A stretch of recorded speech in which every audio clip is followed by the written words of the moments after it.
Agora, questionamento.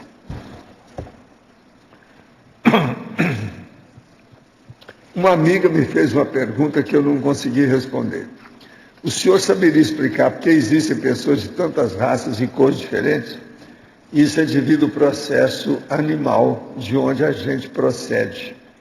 E existe uma hipótese aí, que isso nunca foi assegurado, que determinadas diferenças são devido personalidades, ou seja, consciências, que vieram de planetas diferentes.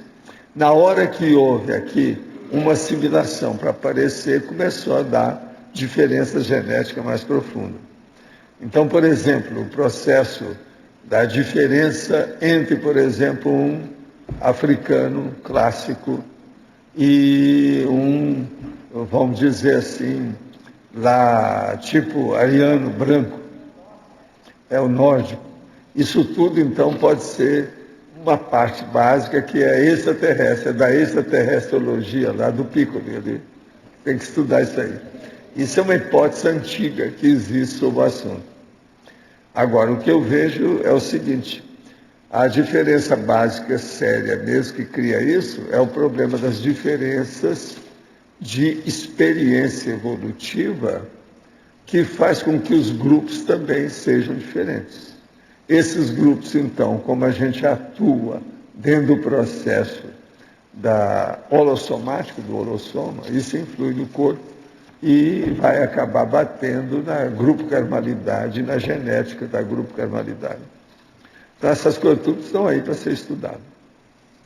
Outra, percebo que muitas vezes após a prática do sexo, ou mesmo a masturbação, uma tensão na região do abdômen, ou mesmo alteração em minha voz, produzindo falha. O que seria e como solucionar? Não, a alteração da voz se dá quando a pessoa fica excitada sexualmente. Já expliquei isso sei quantas vezes lá no meu curso Sexo Somático. O processo é que é uma constrição da garganta que mexe com o processo do laringo chakra. Agora, mexeu com o sexo, uma excitabilidade sexual pode abaixar o nome e dar uma hipofonia na pessoa imediatamente. Até um certo ponto, isso parece até ser fisiológico, porque é melhor falar, meu amor, bem baixinho, do que, meu amor, a gente não fala uma coisa dessa. De modo que deve ter sua razão na questão do laringo chakra com o sexo. É o processo afetivo sexual.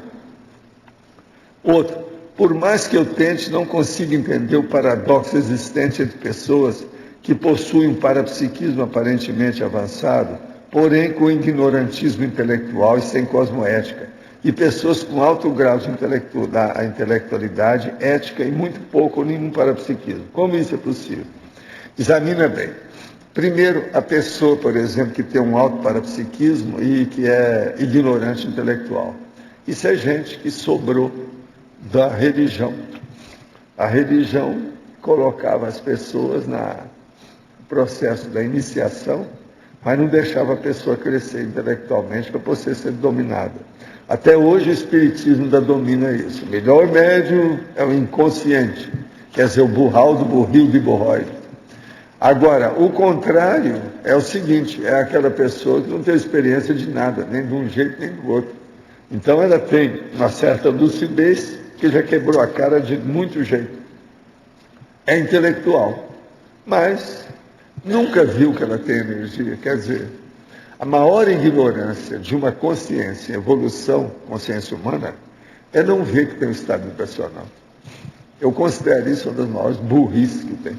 Isso aí é indefensável, não tem saída. Qualquer um que sabe mexer com energia chega a essa conclusão. Agora, de modo geral, ninguém quer saber disso. Nem a universidade, né? Nem a ciência. Outro, quando tratamos alguém em psicoterapia, conseguimos algumas vezes modificar a maneira de pensar das consciências assediadoras de nosso paciente? Sim, porque às vezes vem os amparadores também e levam esses assediadores. Como fazemos isso para que isso ocorra mais objetivamente? O que, na verdade, tratamos mais? O paciente ou seus assediadores? Não. Você trata todo mundo que está em torno de você o tempo todo, independente do seu consultório. Olha bem isso. Isso chama exemplologia.